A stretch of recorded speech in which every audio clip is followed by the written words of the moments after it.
गुरु पूर्णिमा के अवसर पर व्यासं वसिष्ठ नापतरण शक्तयः पौत्रकल्मषम् पराश्रात्म तजम वंदे शुक्तम तपोनिधिम।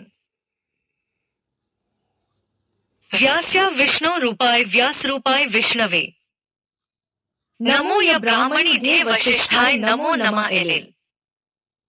महाभारत के रचयिता वेदव्यास महर्षि का जन्म आषाढ़ पूर्णिमा को हुआ था।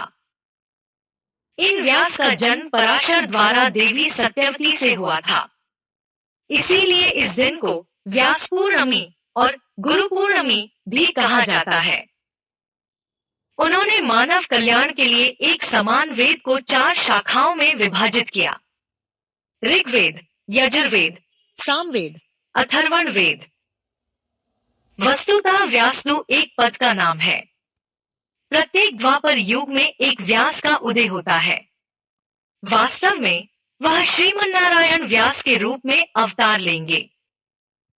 धर्म में संतहीन घूमते समय चक्र में, कृत युग में 4 पैरों के साथ, त्रेता युग में 3 पैर वाले, द्वापर युग में 2 पैर वाले, इस कलयुग में 1 पैर से चलता है।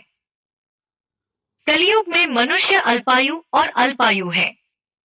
इसलिए हमारे पूर्वज वेद का अध्ययन नहीं कर सके, जिसे पूर्ण मानक के रूप में स्वीकार किया गया था। समझ नहीं आ रहा। वेद किसी का बनाया हुआ नहीं है। वेद स्वयं ईश्वर की अभिव्यक्ति है। इसीलिए उन्हें वेद पुरुष कहा जाता है। वेदों में बातें हैं जो वेदों में नहीं है, अन्यत्र कहीं नहीं मिलता। ये सभी बिल्कुल एक समान है। कलयुग के लोग इसे नहीं समझ सकते हैं और प्रत्येक द्वापर युग में भगवान स्वयं व्यास के रूप में अवतार लेते हैं और वेदों का विभाजन करते हैं। कमजोर लोगों के लिए, जिनके पास वेदों का अध्ययन करने का अवसर नहीं है, उनके लिए वह महाकाव्य कथाओं के माध्यम से वेदों की विशेषताओं को दुनिया के सामने प्रस्तुत करते हैं। श्रीमद् भागवत में भगवान के 21 अवतारों और 17वें अवतार के रूप में वेदव्यास का उल्लेख है। व्यास काले थे, इसलिए उन्हें कृष्ण कहा जाता था। उन्हें कृष्ण कहा जाता है। उनका निवास स्थान हिमालय में है, जो कि सरस्वती नदी के बीच में एक द्वीप है। इसलिए उन्हें कृष्ण द्वैपायन कहा जाता है। जिन्होंने वेदों का विभाजन किया और पीढ़ियों तक वेदों का अध्ययन कराया, उन्हें वेदव्यासु कहा जाता है। ऋषि पराशर के पुत्र को पराशरात्मजु कहा जाता है और जो बद्री क्षेत्र में रहते हैं, उन्हें बादरायण कहा जाता है। व्यासवा ने बताया कि सभी को ये 3 गुण अपनाने चाहिए। सभी प्राणियों पर दया करना, सत्य के मार्ग पर चलना और मन की शांति रखना।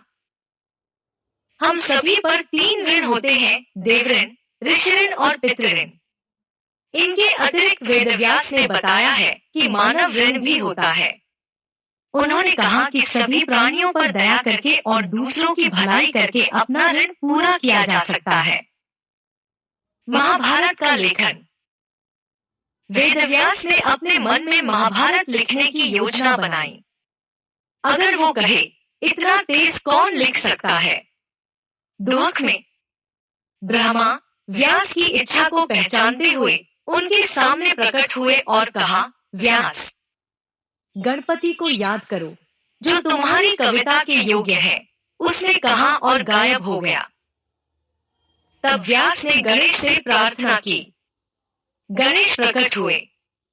इस महाभारत को एक लेखक के रूप में आपकी आवश्यकता है। गणेश जी ने इसकी अनुमति दे दी। यदि वेदव्यासु कह रहे हैं, गणाधीश ने लिखा है। गुरु शिक्षा परंपरा। ऐसा कहा जाता है कि वेद व्यास पहले गुरु थे। उन्होंने अपने 4 शिष्यों को 4 वेदों की शिक्षा दी और सुकुना को भागवत की शिक्षा दी। उन्होंने शिष्यों से एक के बाद एक पढ़ाने को कहा। अच्छे ब्राह्मणों की कुल में जन्मे, उन्होंने दुनिया को ज्ञान का दान देकर भारतीय आध्यात्मिक ज्ञान के शिखर पर चढ़ने वालों में एक उच्च स्थान प्राप्त किया। आषाढ़ शुद्ध पूर्णिमा गुरु पूर्णिमा को, जिसे बड़े बुजुर्ग उनके जन्मदिन के रूप में मनाते हैं, हमें उस गुरु को, जिसने हमें ज्ञान दिया, बड़ी भक्ति और पूजा के साथ व्यास मानना चाहिए। उस गुरु के चरणों की पूजा करनी चाहिए, उपहार देना चाहिए और उनसे आशीर्वाद लेना चाहिए। यह एक सदियों पुरानी परंपरा है। गुरु ब्रह्मा, गुरु विष्णु, गुरुदेव महेश्वरा, गुरु साक्षात परब्रह्म तस्मै श्री गुरुवे नमः। स्तोत्र के साथ गुरु से प्रार्थना करनी चाहिए। गु ध्वनि अंधकार का संकेत देती है। रु ध्वनि अंधकार को दूर करती है। गुरु ही अज्ञानता के अंधकार को दूर कर हमें ज्ञान प्रदान करते हैं। अज्ञान को दूर कर ज्ञान प्रदान करने वाले गुरु का सदैव आदर करना चाहिए। ऐसे आदि गुरु की पूजा करना हमारा कर्तव्य है।